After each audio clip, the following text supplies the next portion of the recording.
Texas girl tries to pop pimple, makes near-fatal mistake before realizing what it was.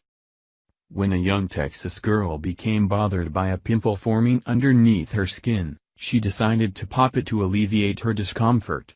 However, within an hour, her entire face swelled up and she was headed for the emergency room. Then, the situation went from bad to worse when the 21-year-old nearly died after finding out what her annoying pimple really was.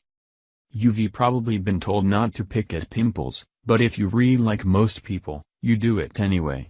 It has just too tempting when that little bump is staring you in the face and you can feel that nagging pain underneath the skin. What has the harm in popping that annoying little white head, anyway? Well, 21-year-old Katie Wright found out the hard way that you should never pick at your pimples after she nearly died for doing just that. Katie was forced to spend days in the hospital after she tried to pop what she thought was a pimple on her face. A week ago I decided to pick at what I thought was a giant under-the-skin pimple because it had been hurting for a while and got too painful to ignore, Katie wrote online, according to Godfitting. Within an hour my entire face swelled up and hurt. I went to the emergency room and they said it was a very serious case of cellulitis, which is a version of staph infection. Since it was on my face, there was a huge risk of it spreading to my brain or my eyes, causing me to go blind, she added. The pressure and heat was unbearable, Katie recalled of her cellulitis scare. Imagine a hot coal trying to burst out of your skin. That's what it felt like. While the pain associated with her ordeal certainly sounds horrific, it has nothing compared to some of the other side effects of cellulitis, which, in extreme cases, can even lead to death.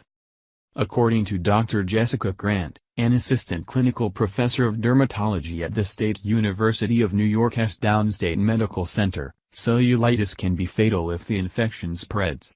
Once the infection crosses from skin into the bloodstream, or along tissue layers that reach deep, it can get into the eye socket, brain, sinuses, joints or bones, said Grant. In these areas, infections can be hard to treat and cause a lot of damage, she added. Not only this, but cellulitis is often mistaken for a common pimple, just like in Katie Wright's case. Cellulitis is not always easy to recognize, said Grant. For this reason is it often underdiagnosed, or even overdiagnosed, by many healthcare providers. What's important to know is to maintain a high level of suspicion if there is an unusually deep or painful swelling, especially anywhere on the face, she stated. Because cellulitis is usually caused by bacteria entering the system through a skin break, like the kind created by popping a pimple, it is best not to pick at your face when you feel one forming, difficult as that may be. Instead, you can apply heat to the area in order to gently steam a pimple, loosening up what lies beneath the surface of your skin. Over-the-counter topical ointments or something a little stronger prescribed by your dermatologist can also be effective. Katie believes her infection resulted from dirty makeup brushes and tools she was using and is urging other women not to make the same mistake. If you take one thing away from this, please see how crucial it is to thoroughly wash your brushes and tools, Katie said. I urge everyone to take an extra step in your cleaning routine to prevent yourself from a horrifying, painful and potentially life-threatening infection, she added. Katie has started a GoFundMe page to help with the medical costs she incurred during her stay in the hospital. Unfortunately, her mistake was a costly one. Please share Katie's story to warn others about cellulitis and the dangers associated with it.